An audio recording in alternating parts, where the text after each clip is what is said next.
여러분, 요즘 주변에서 ETF 한다는 말 정말 많이 들리죠? 친구도 하고 직장 동료도 하고 심지어 부모님까지 ETF 얘기를 꺼내는 시대가 됐습니다.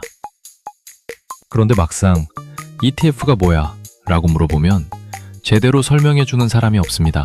그냥 좋대, 수익 났대, 편하대, 이런 말만 들려올 뿐입니다. 오늘은 그 답답함을 완전히 해결해드리겠습니다. ETF가 뭔지, 왜 좋은지, 어떻게 사는지, 어떤 종류가 있는지, 고를 때 뭘 봐야 하는지, 그리고 초보자가 자주 하는 실수까지 전부 설명해 드릴 겁니다. 어려운 말 하나도 없이 비유와 예시로만 설명할 테니 끝까지 함께 해주십시오. ETF가 도대체 뭐냐면요. ETF는 Exchange Traded Fund 줄임말입니다. 한국말로 하면 상장 지수 펀드라고 합니다. 이 말도 어렵게 느껴지시죠? 그냥 잊어버리셔도 됩니다. 제가 훨씬 쉽게 설명해 드리겠습니다. ETF는 한마디로 주식 종합 선물 세트입니다. 예를 들어 볼게요. 명절에 선물 세트를 사러 마트에 가면 참치 한 캔, 햄 한 캔, 올리브오일 한 병이 한 상자에 담겨있는 세트 상품이 있습니다.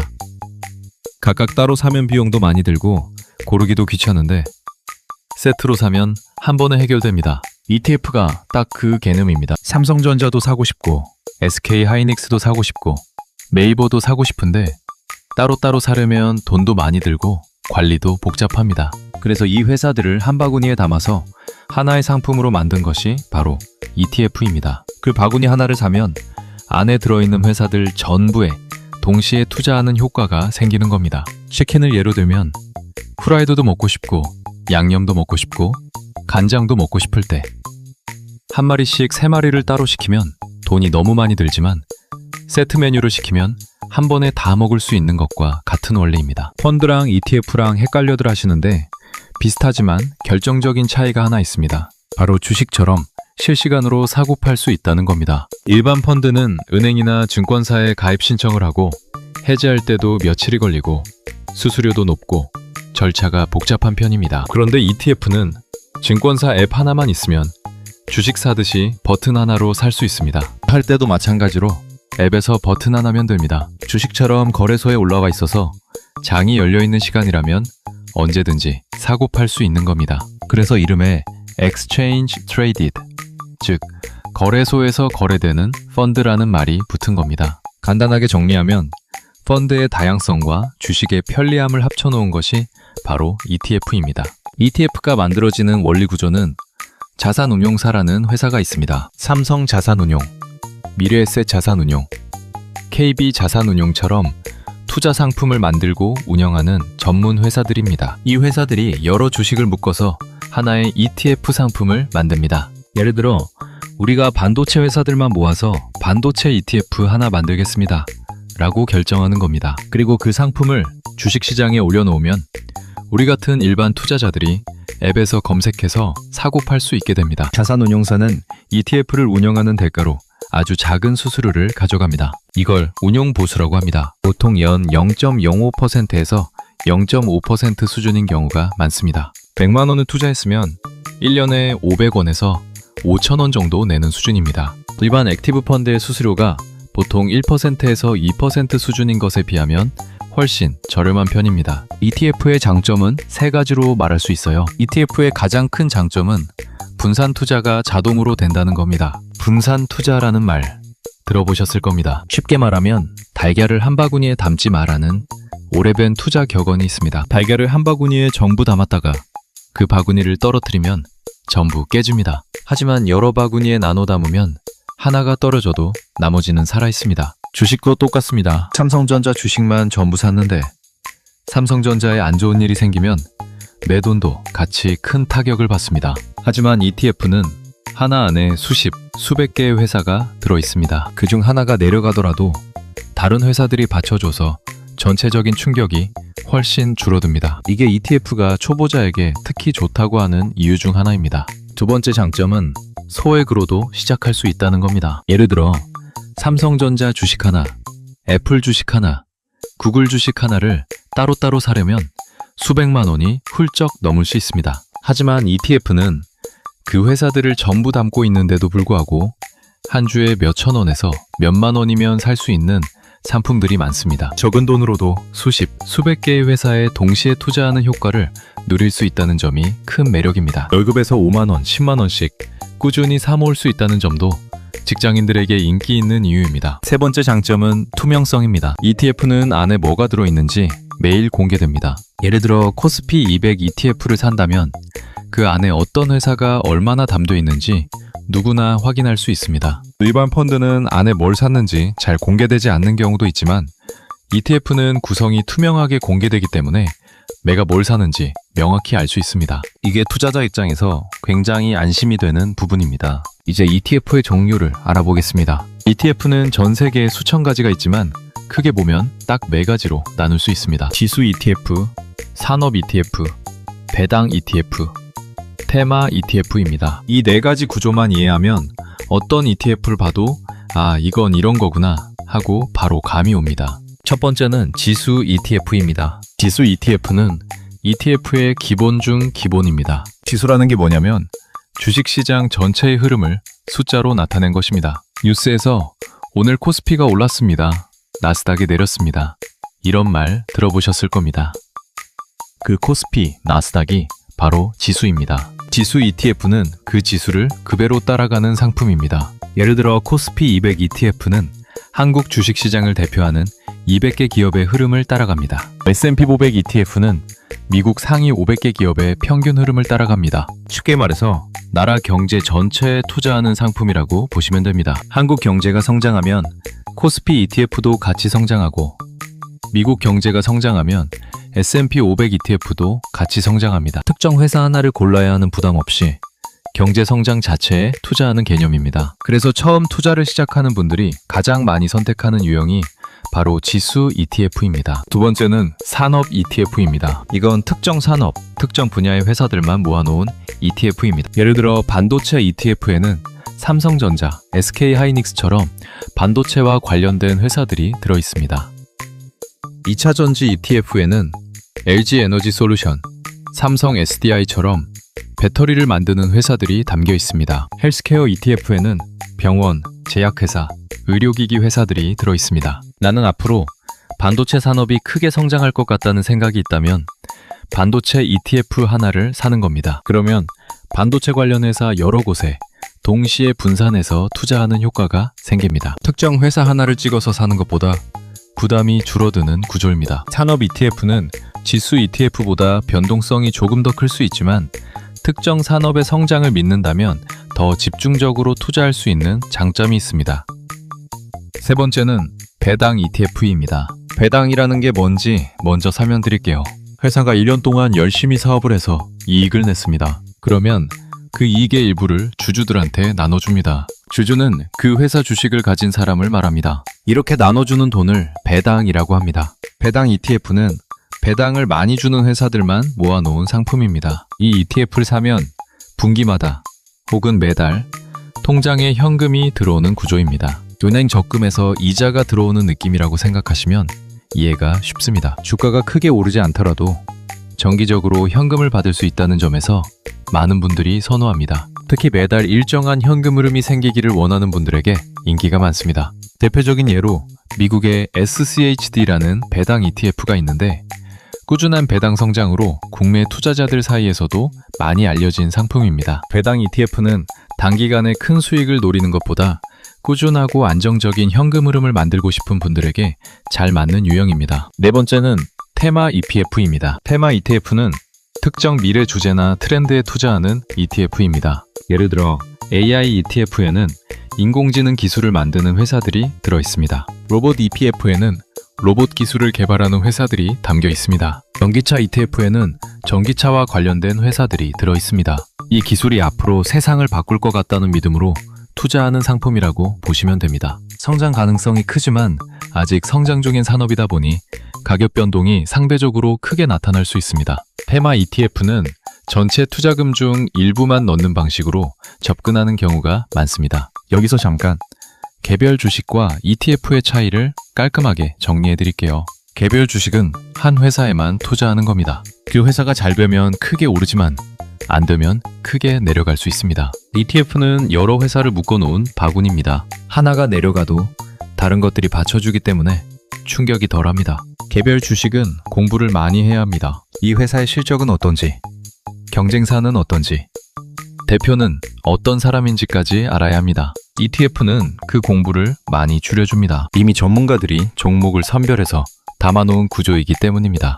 그래서 주식 공부를 깊이 할 시간이 없는 직장인이나 초보자에게 특히 잘 맞는 상품입니다. 이제 실제로 ETF를 사는 방법을 설명해 드리겠습니다. 방법은 생각보다 훨씬 간단합니다. 첫 번째 단계는 증권사 계좌를 만드는 겁니다. 은행 앱 쓰듯이 증권사 앱을 스마트폰에 설치하고 계좌 개설을 하면 됩니다. 비대면으로 신분증 사진 찍어서 제출하면 보통 당일에 개설이 됩니다. 증권사는 키움증권, 삼성증권, 미래에셋증권, 토스증권 등 다양합니다. 어느 증권사를 써도 기본적인 ETF는 다 거래할 수 있습니다. 두 번째 단계는 계좌에 돈을 이체하는 겁니다. 은행 계좌에서 증권 계좌로 돈을 옮기는 겁니다. 세 번째 단계는 ETF를 검색하는 겁니다. 앱 검색창에 사고 싶은 ETF 이름을 입력합니다. 예를 들어 S&P 500을 검색하면 여러 자산운용사에서 만든 S&P 500 ETF들이 나옵니다. 네 번째 단계는 매수 버튼을 누르는 겁니다.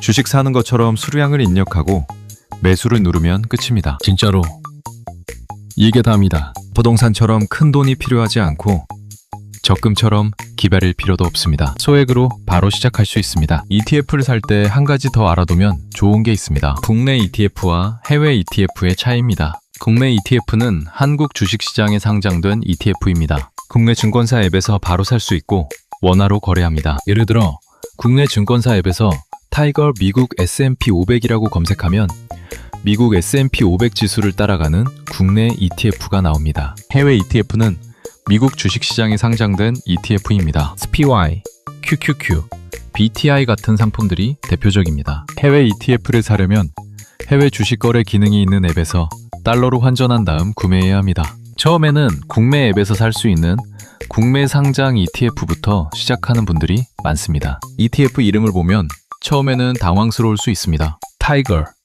미국 S&P 100이라든지 코덱스, 반도체라든지 이런 이름들이 있습니다. 사실 구조는 간단합니다. 앞에 있는 단어가 자산운용사 브랜드입니다. 타이거는 미래에셋 자산운용, 코덱스는 삼성 자산운용, AC는 한국투자신탁운용의 브랜드입니다. 뒤에 오는 말이 이 ETF가 추종하는 지수나 테마입니다. 미국 S&P 500이면 미국 S&P 500 지수를 따라가는 상품이고 반도체면 반도체 산업에 투자하는 상품입니다. 이것만 알면 ETF 이름만 봐도 어떤 상품인지 바로 파악할 수 있습니다. ETF를 고를 때 초보자라면 반드시 확인해야 할 것들이 있습니다. 첫 번째는 순자산 총액입니다. 이게 뭐냐면 그 ETF에 투자된 돈이 총 얼마냐 하는 겁니다. 순자산 총액이 클수록 많은 사람들이 투자하고 있다는 의미이고 그만큼 안정적으로 운영되고 있다는 신호로 볼 수 있습니다. 너무 작은 ETF는 거래가 잘 안 되거나 심한 경우 상장 폐지가 될 수도 있습니다. 두 번째는 운용 보수입니다. 아까 말씀드린 수수료입니다. 보수가 낮을수록 투자자 입장에서 유리합니다. 같은 지수를 추종하는 ETF라면 보수가 낮은 것을 선택하는 게 장기적으로 유리합니다. 세 번째는 거래량입니다. 거래량이 많을수록 내가 사고 싶을 때 사고 팔고 싶을 때 팔기가 쉽습니다. 거래량이 너무 적으면 원하는 가격에 거래가 안 되는 상황이 생길 수 있습니다. 네 번째는 추종 지수가 무엇인지 확인하는 겁니다. 이 ETF가 어떤 지수나 어떤 산업을 따라가는지 반드시 확인해야 합니다. 이름만 보고 대충 짐작하지 말고 상품 설명을 한 번은 읽어보는 것을 권합니다. 이제 처음 시작하는 분들이 많이 참고하는 ETF를 소개해드리겠습니다. 가장 먼저 S&P 500 ETF입니다. S&P 500은 미국 주식시장에 상장된 대형 우량기업 500개로 구성된 지수입니다. 애플, 마이크로소프트, 아마존, 구글, 엔비디아 같은 기업들이 포함되어 있습니다. 미국 경제 자체에 투자하는 개념이기 때문에 전 세계 투자자들이 가장 많이 참고하는 ETF 중 하나입니다. 국내에서는 타이거, 미국 S&P 500, AC, 미국 S&P 500, 코덱스, 미국 S&P 500 등 여러 자산운용사 버전이 있습니다.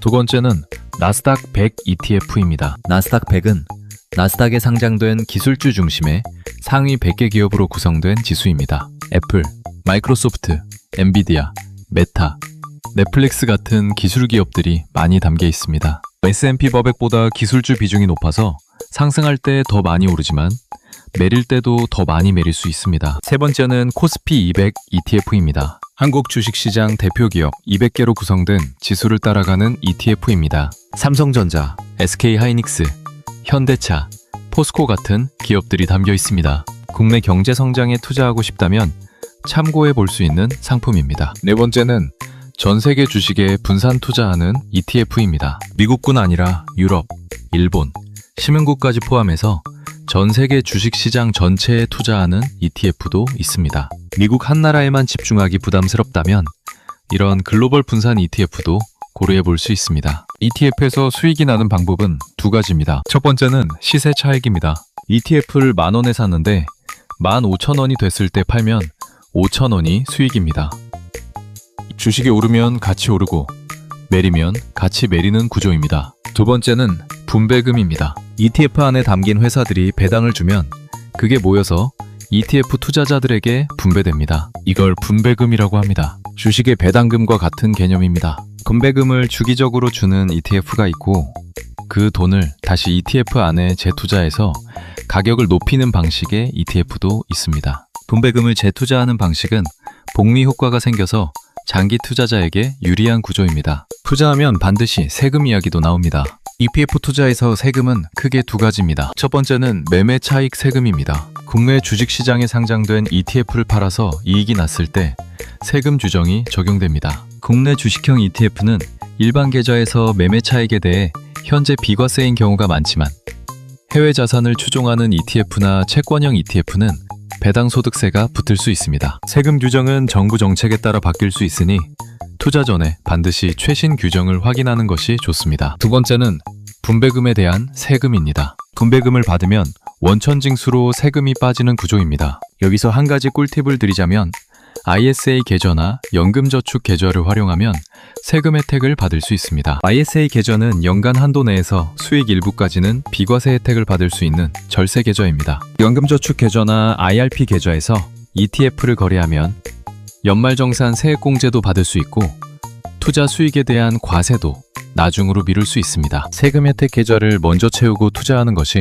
장기적으로 훨씬 유리합니다. 이제 초보자들이 자주 하는 실수를 짚어드리겠습니다. 첫 번째 실수는 단기 수익을 기대하는 겁니다. ETF는 기본적으로 장기 투자에 맞는 상품입니다. 샀다가 다음날 떨어졌다고 바로 파는 방식은 ETF를 잘못 활용하는 겁니다. S&P 500 같은 지수 ETF는 단기적으로 오르내리지만 역사적으로 장기적인 우상향 흐름을 보여왔습니다. 단기 등락에 흔들리지 않고 꾸준히 유지하는 것이 핵심입니다. 두 번째 실수는 한 번에 몰아서 사는 겁니다. 지금이 제일 싼 것 같다는 생각에 가진 돈을 한꺼번에 넣는 분들이 있습니다. 그런데 아무도 지금이 최저점인지 알 수 없습니다. 그래서 매달 일정 금액을 꾸준히 사는 방식, 즉 적립식 투자를 많은 전문가들이 권합니다. 이 방법을 달러 비용 평균법이라고 하는데 가격이 쌀 때는 더 많이 사지고 비쌀 때는 더 적게 사지는 구조라 평균 매입 단가가 안정되는 효과가 있습니다. 세 번째 실수는 이름만 보고 사는 겁니다. AI ETF라는 이름만 보고 무조건 좋겠지 하고 사는 분들이 있습니다. 반드시 안에 어떤 회사들이 담겨 있는지, 운용 보수는 얼마인지, 순자산 총액은 충분한지 확인하고 사야 합니다. 네 번째 실수는 너무 많은 종류를 사는 겁니다. 여러 ETF에 분산하겠다고 비슷한 성격의 ETF를 10개, 20개씩 사는 분들이 있습니다. 그런데 비슷한 ETF를 여러 개 사봤자 실제 분산 효과는 크지 않고 관리만 복잡해집니다. 처음에는 2개에서 3개 정도의 핵심 ETF로 시작하는 것이 훨씬 낫습니다. 다섯 번째 실수는 레버리지 ETF나 인버스 ETF를 잘 모르고 사는 겁니다. 레버리지 ETF는 지수가 1% 오를 때 2%, 3% 오르도록 설계된 고위험 상품입니다. 물론 내릴 때도 2배, 3배로 내려갑니다. 인버스 ETF는 지수가 내려갈 때 수익이 나는 구조입니다. 이 두 가지는 단기 트레이딩 전문가들을 위한 상품이지 장기 투자 초보자에게는 맞지 않습니다. 꼭 충분히 공부한 다음에 접근하시기 바랍니다. 많은 분들이 이런 질문을 합니다. 지금 사도 될까요? 조금 더 기다렸다가 내려가면 살까요? 사실 아무도 정확한 타이밍을 알 수 없습니다. 시장의 전문가들도 마찬가지입니다. 그래서 많은 전문가들이 타이밍을 재려고 기다리는 것보다 지금 당장 시작하고 꾸준히 매달 적립하는 것이 낫다고 이야기합니다. 실제로 역사적 데이터를 보면 S&P 500은 10년 단위로 보았을 때 손실을 본 적이 거의 없습니다. 물론 과거 성과가 미래를 보장하지는 않습니다. 하지만 장기적인 경제 성장이라는 흐름을 믿는다면 시작하는 시점보다 얼마나 오래 유지하느냐가 훨씬 중요합니다. 투자의 최적 시기는 10년 전이었고 두 번째 최적 시기는 바로 지금이라는 말이 있습니다. 마지막으로 투자 전에 반드시 점검해야 할 것들을 말씀드리겠습니다. 첫 번째로 비상금을 먼저 만들어 두십시오. 투자는 없어도 되는 돈으로 해야 합니다. 갑자기 생활비가 필요하거나 병원비가 생겼을 때 투자금을 억지로 팔아야 하는 상황이 오면 손실을 보고 팔게 될 수 있습니다. 최소 3개월에서 6개월치 생활비는 언제든 쓸 수 있는 곳에 남겨두고 투자하십시오. 두 번째로 빚으로 투자하지 마십시오. 대출을 받아서 ETF를 사는 것은 초보자에게 절대 권하지 않습니다. 투자 수익이 대출 이자보다 반드시 높으리라는 보장이 없습니다. 세 번째로 본인의 투자 목적을 명확히 하십시오. 노후 준비를 위한 것인지 목돈을 만들기 위한 것인지 정기적인 현금 흐름을 원하는 것인지에 따라 맞는 ETF 유형이 달라집니다. 목적이 명확해야 흔들리지 않고 투자를 이어갈 수 있습니다. 오늘 내용을 깔끔하게 정리해드리겠습니다. ETF는 여러 주식을 한 바구니에 담아놓은 종합 선물 세트 같은 상품입니다. 주식처럼 앱에서 간단하게 사고 팔 수 있습니다. ETF의 장점은 분산 투자가 자동으로 되고 소액으로 시작할 수 있고 구성이 투명하다는 점입니다. ETF 종류는 지수 ETF, 산업 ETF, 배당 ETF, 페마 ETF로 나뉩니다. 처음 시작하는 분들은 지수 ETF부터 접근하는 경우가 많습니다. ETF를 고를 때는 순자산 총액, 운용보수, 거래량, 추종 지수를 확인하십시오. 세금 혜택을 받을 수 있는 ISA 계좌나 연금저축 계좌를 먼저 활용하는 것이 유리합니다. 타이밍을 재기보다 매달 꾸준히 적립하는 방식이 장기적으로 안정적입니다. 만기 수익을 기대하기보다 긴 호흡으로 유지하는 것이 ETF 투자의 핵심입니다. 처음부터 모든 걸 완벽하게 알고 시작하는 투자자는 없습니다. 오늘 이 영상을 통해 ETF가 뭔지 감이 잡혔다면 그걸로 충분합니다. 투자는 공부하면서 조금씩 배워가는 겁니다. 가장 중요한 것은 이해하지 못한 상품에 투자하지 않는 것이고 이해한 것부터 조금씩 시작해보는 겁니다. 오늘 영상이 여러분의 투자 첫 발걸음에 작은 도움이 됐으면 합니다. 구독과 좋아요는 다음 영상을 만드는데 큰 힘이 됩니다.